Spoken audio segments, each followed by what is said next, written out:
From hope and change to battles with Congress and the killing of Osama bin Laden, as the first black American president prepares to leave the White House, we'll assess Obama's time in the Oval Office. I'm Dana Lewis, and this is Insight.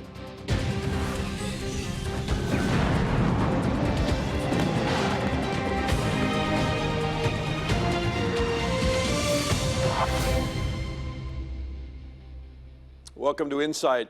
A campaign of hope and change once carried a young senator from Illinois all the way to the White House. Barack Obama became the first black president of the United States, swept to power on a wave of popular optimism. 8 years later, it's time to discuss what did he really accomplish, the political and personal legacy of U.S. President Obama. 8 years ago, I was a young man, full of idealism and vigor. And look at me now. 55 years old, Barack Obama is a two-term president. He entered office at just 47 years old. I, Barack Hussein Obama, do solemnly swear. Theodore Roosevelt was the youngest U.S. president, only 42. He comes to office after John F. Kennedy, 43. He served just over 236 days before being assassinated. Obama will be remembered as the first black president, part of his legacy that can never be taken away. It's not just a matter of having black president or first lady. It's a matter of engaging all of our citizens in the work of our democracy. Obama rose to power just as the American economy was crashing. By all accounts, the U.S. was headed for a depression, and perhaps dragging the rest of the world with it. Banks and financial firms failing, car manufacturers bankrupt, pensions and savings lost overnight. The crisis has faded, but his ability to stabilize a sinking boat, no small feat, notes scholar Dana Allen. This was critical, and of course, the possibility of turning an economic catastrophe into an economic cataclysm was always there. What's remarkable is that the United States has done so much better than its European allies. Health care is not a privilege for a few, but a right for all. His Obamacare, as it became known, was actually the Patient Protection and Affordable Health Care Act. With this handy light. Lower health care costs and accessibility to health care represented the largest overhaul of the American health care system since the 60s. And President-elect Donald Trump's campaign promise to tear it all up, now under question as he says he might keep parts of it. At home, Obama tried and failed to strengthen gun laws after mass shootings involving assault rifles repeatedly shook the nation. If he was considered soft on guns abroad, he could boast as commander-in-chief he pulled the trigger on Operation Geronimo. It was the bold, covert Navy SEALs operation deep into Pakistan, which killed America's most wanted terrorist, Osama bin Laden. The death of bin Laden marks the most significant achievement to date in our nation's effort to defeat al-Qaeda. And America's drone program, which has killed hundreds of wanted terrorists around the world, the kill order often came directly from the president. But on foreign policy, Obama received some of his most biting criticism from the likes of Davis Lewin at the think tank Henry Jackson Society. Absolutely, clearly, without a shadow of a doubt in my mind, he has failed miserably. People don't take America seriously anymore. He has failed in all the theaters that he has tried to get engaged in to get the outcomes that he was looking for. He leaves the world behind more unstable, much more politically unsound in a way in terms of the forces that have been brought to the fore. Syria and Iraq. Daesh declared an Islamic caliphate there.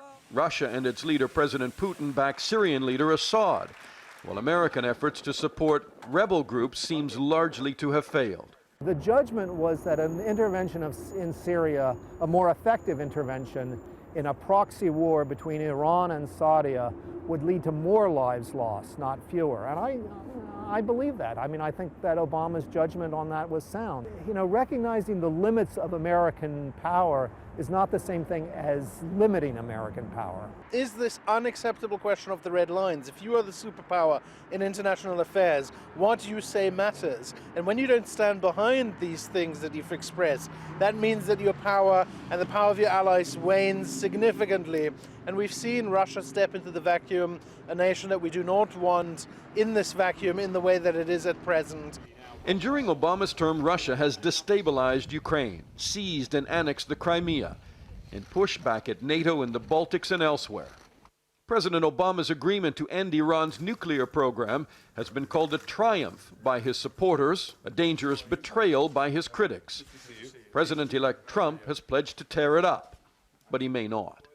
All of these countries are going to do business with Iran. They're going to make lots of money and lots of other things with Iran. And we're going to do and we're going to get nothing. Nothing. Many argue Trump could erase much of Obama's legacy within months of taking office. But Obama's grace and manners and stature will be enduring. Oh my gosh, it's like the best day of my life.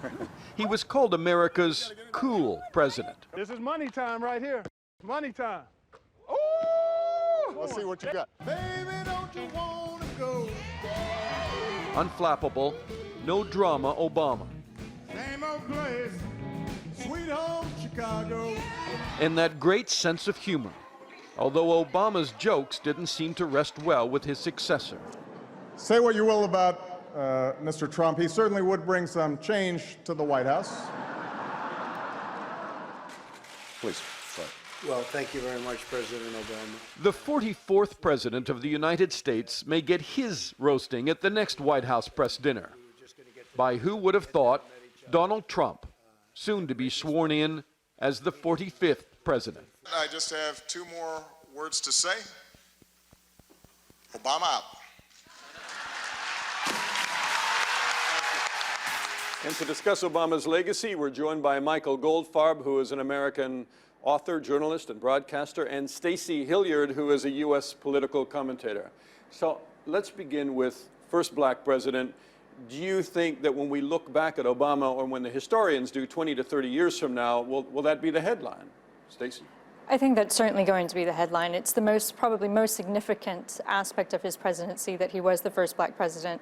And the rest of his legacy is going to be really, I think, tailored as to Donald Trump being elected and what he has to do and what changes he makes to the Obama legacy. How much he unwinds. Michael, do you want to take a look at sort of his black legacy as president? Well, I mean, look, you have to divide any president's legacy into two portions. There's the domestic legacy, and then there's the foreign affairs legacy. Now, domestically, I think the one thing that we can say is he faced what I won't say unprecedented, because the Republican in Congress seems to have adopted over the years a policy of basic non-cooperation for as long as they can to force Democratic presidents back on the back foot. Sometimes Democratic presidents help them. Bill Clinton helped them by his shenanigans in the White House, his sexual shenanigans. Obama, on the other hand, helped them by trying to do a couple of things that other Democratic presidents had failed to do. Primarily Obamacare, as it's known, the Affordable Care Act. Let's talk about Obamacare in a second. But Stacey, on race relations, first black president, why does it seem that race relations under Obama may have been their worst in years? And some of that came down to social media, I think. But. Well, this is the big criticism, that as the first black president, we actually have African Americans worse off than they were in 2009 when he came into office. Home ownership is down by 9%. Unemployment is reducing, which is a positive thing, but we still have more African Americans living in poverty under the first black president. And we also have the amount of food stamps that the African community are receiving up by 53% since he came into office. So these are the big criticisms that he has. But well, I'm not sure about this, Stacey. I mean, look, Obama came into office, he was elected just as the world economy was crashing. And home ownership across the board, a lot of people lost their homes, they had mortgages foreclosed, and it's only in the last year that economic indicators have come back to normal. Yes, but African Americans have suffered disproportionately compared to others. Yes, and that has to do with Surely the mortgage what, Michael, issues. you're referring to, though, was part of the legacy, right? I mean, he came on board as the economy was crashing. We may have been getting dragged towards a world depression at that point, and he steered America out of that, or certainly takes some credit for that. He certainly did, and I think, you know, and there were other issues as well. I mean, there was a moment, I mean, Stacy would probably disagreed with this policy, but, you know, the auto industry was in dire straits. Auto industry, banks. He organized a bailout of General Motors. And there are a lot of people, in fact, Republican legislators in Michigan whose constituents absolutely rely on employment in the supply chain were voting against it. So he managed to steer some of these things clear. Now, but to come back to the point about African Americans, I mean, he was the first African American president, but he was also the president of all Americans. And I think that to a certain degree, what I think is really interesting, since we brought it up, is that there's something about him having achieved this extraordinary position that I think made people think, well, now African Americans have achieved the pinnacle, and there is no longer a need for special rights or an attempt at redress to redress the balance that still weighs heavily in American society of slavery. And it came out in the Supreme Court decisions on the Voting Rights Act. Do you feel that he doesn't deserve the credit for rescuing America from the brink? Well, I think the problem that people have had with the economic recovery is that it's been very slow and it's been very unequal. And the problem with that is that the median household income is actually less than it was in 1999. So people haven't felt that recovery that they were supposed to have felt. And since the recession that started in 2008, the household income's down about $4,000 a year. So people haven't been able to really feel what they've been promised, but also America what they've is much been better told off is happening. than other parts of the world, including Europe. I mean, it has led economic recovery. For some, but not for everyone. And I think that's what we saw with this past election, is that there were people who were particularly within the middle class and within the working class. That social mobility has been stifled because the economic recovery hasn't been equal across the board. I want to just turn to Michael for a moment, because I know you spent time covering a lot of Obamacare as a journalist. Is that a great achievement or a dubious, debatable one? Well, this is the thing, and I think when we talk about his legacy, I mean, historians are going to have fun going through all of the papers once they're all made public. You know, I think that he came into office and was too quick, I think, to understand just how much pushback there was going to be from the Republicans in Congress on what he campaigned on. It wasn't a surprise. He arrived and said, I'm going to make sure that every American has health care. But it was too quick to road full of compromises. Too many. It's funny, you know, Bernie Sanders had a great run at the Democratic nomination earlier this year. And I interviewed him in the summer of 2009, and he doesn't have a lot of hair to pull out, but he was pulling his hair out because he couldn't believe that the essential plan was to bring the fox into the chicken coop. The foxes were the big insurance companies. And Obama decided, I can't get this legislation passed without buy-in from the big insurance companies. So they're still players. They're doing well out of it.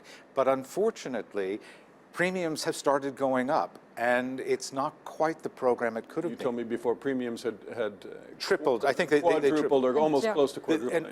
Yeah, and this aspect of bringing in the insurance companies, and people saw this as a very untransparent process of getting this bill passed. If you remember, Nancy Pelosi, the majority leader at the time, said, we have to pass it to know what's in it. And I think people saw that this was a lot of backroom dealings, that there were special caveats given to some states that weren't given to others, and they found that this was, again, just politicians. This is, I think, when that angst really started to happen, was when they saw how this was happening and not their voice being heard. The electorate felt their voice wasn't being heard, and what they wanted wasn't happening. And you still have this system that doesn't work. But having said that, President-elect Donald Trump has said, well, he wants to tear up Obamacare. Now he's saying he may keep pieces of it, so we'll see. This is Insight. Coming up, we'll continue our discussion of Barack Obama's legacy as president, including his foreign policy.